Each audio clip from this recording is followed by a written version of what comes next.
जय सिया राम। मेरी कविता श्री शिव जी की कृपा से ऐसी सुशोभित होगी जैसी तारागणों के सहित चंद्रमा के साथ रात्रि शोभित होती है।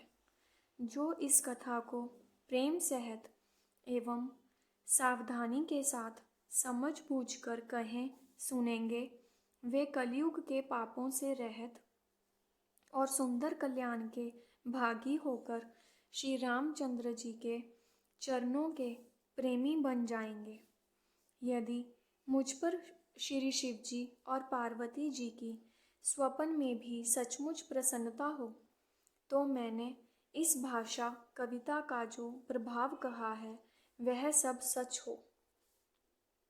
मैं अति पवित्र श्री अयोध्यापुरी और कलयुग के पापों का नाश करने वाली श्री सरयू नदी की वंदना करता हूँ।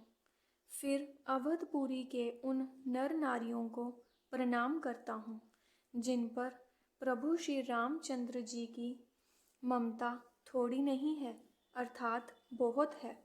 उन्होंने अपनी पुरी में रहने वाले सीता जी की निंदा करने वाले धोबी और उसके समर्थक पूर्व नर नारियों के पाप समूह को नाश कर उनको शोक रहित बनाकर अपने लोक मतलब धाम में बसा दिया।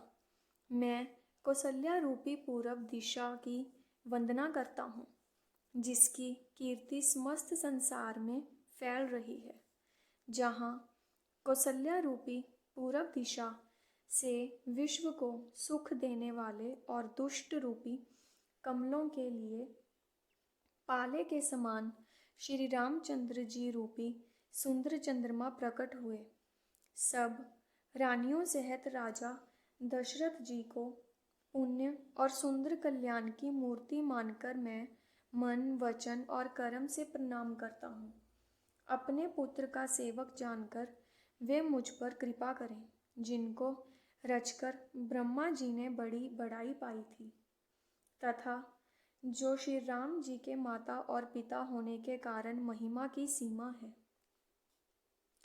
मैं अवध के राजा श्री दशरथ जी की वंदना करता हूँ, जिनका श्री राम जी के चरणों में सच्चा प्रेम था, जिन्होंने दीन दयालु प्रभु के बिछुड़ते ही अपने प्यारे शरीर को मामूली तिनके की तरह त्याग दिया।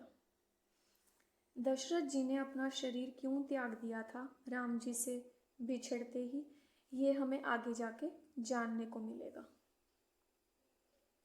मैं परिवार सहित राजा जनक जी को प्रणाम करता हूँ, जिनका श्री राम जी के चरणों में गुड़ प्रेम था, जिसको उन्होंने योग और भोग में छिपा रखा था, परंतु श्री रामचंद्र जी को देखते ही वह प्रकट हो गया।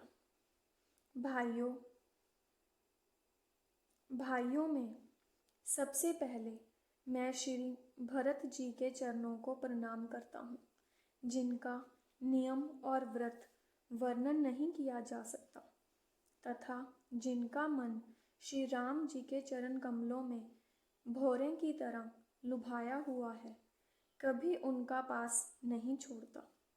मैं श्री लक्ष्मण जी के चरण कमलों को प्रणाम करता हूँ, जो शीतल सुंदर और भक्तों को सुख देने वाले हैं।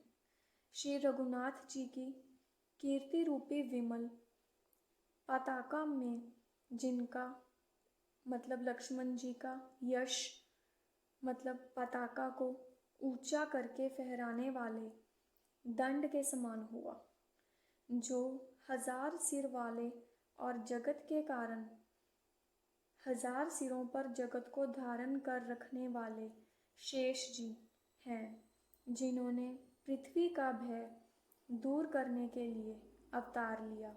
वे गुणों की खान कृपा सिंधु सुमित्रा नंदन श्री लक्ष्मण जी मुझ पर सदा प्रसन्न रहे। मैं श्री शत्रुघ्न जी के चरण कमलों को प्रणाम करता हूँ, जो बड़े वीर सुशील और श्री भरत जी के पीछे चलने वाले हैं। मैं महावीर श्री हनुमान जी की विनती करता हूँ, जिनके यश का श्री रामचंद्र जी ने स्वयं अपने श्री मुख से वर्णन किया है। जय सिया राम।